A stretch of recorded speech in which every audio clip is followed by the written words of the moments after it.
welcome to the Boulder Bookstore YouTube channel. My name is Stephanie, and today I'm going to talk about some teen prequels that are for series / books that I really loved. So I was really excited to read these prequels, and they were both really awesome. So the first prequel that I'll talk about is Terciel and Elinor by Garth Nix. This is a prequel to the Aporson trilogy.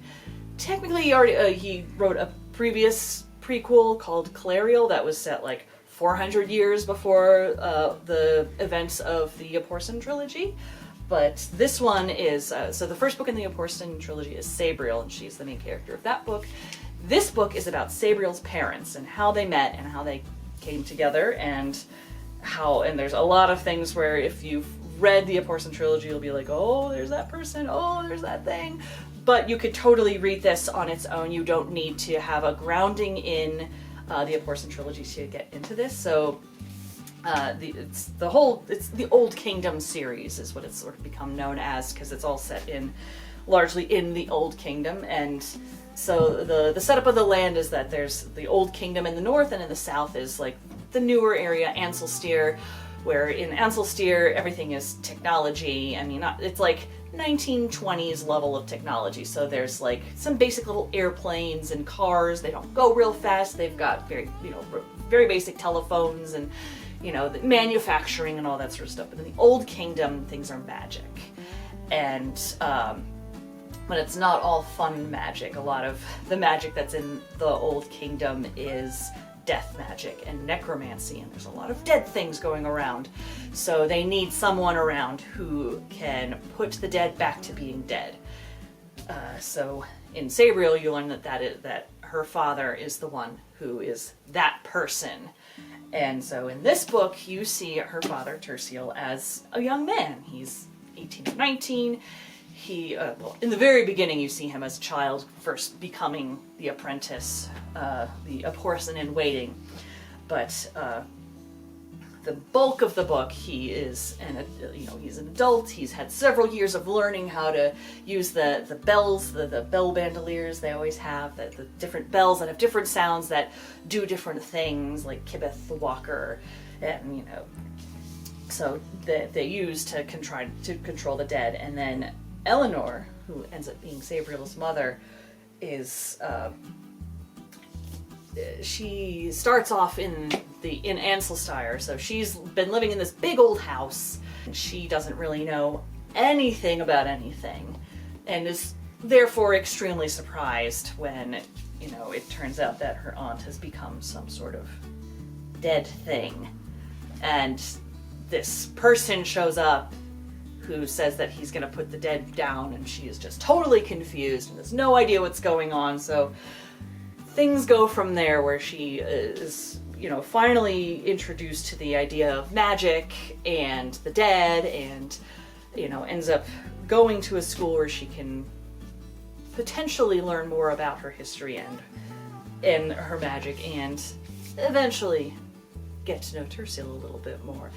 So that's all I'll say about that for now. But if you really liked the Aporson series and the other Old Kingdom books, you really need to read this one. It's so good. Elinor in particular is a fabulous character. She's awesome. All right.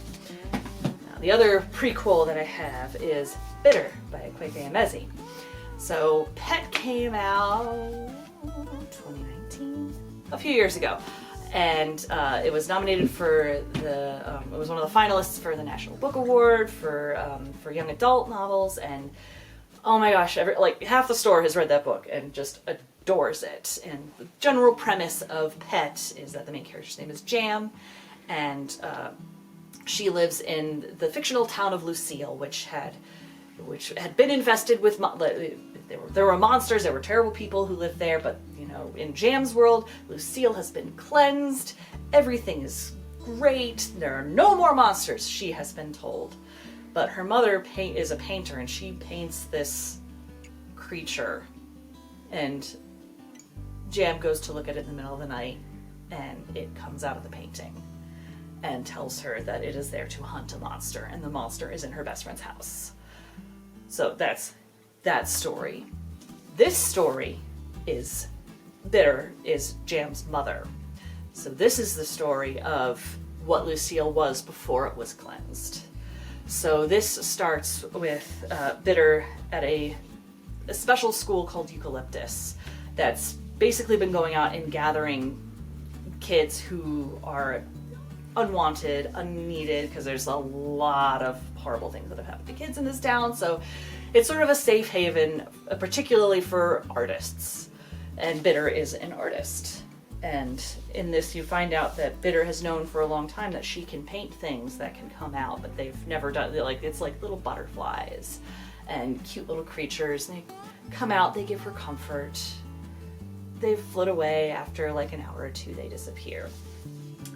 But there is revolution happening in the streets, or attempting to happen in the streets. There's a group called Asada that is like the rebels that are trying to make Lucille a better place. And they're going out and they're doing protests. They're, you know, not being violent necessarily, but often ending up getting hurt and getting killed. And Bitter just wants nothing to do with it because she's had a really hard life. And she is happy to finally be in a place where she feels safe and just wants nothing to do with it. But as you might suspect, she is drawn into things.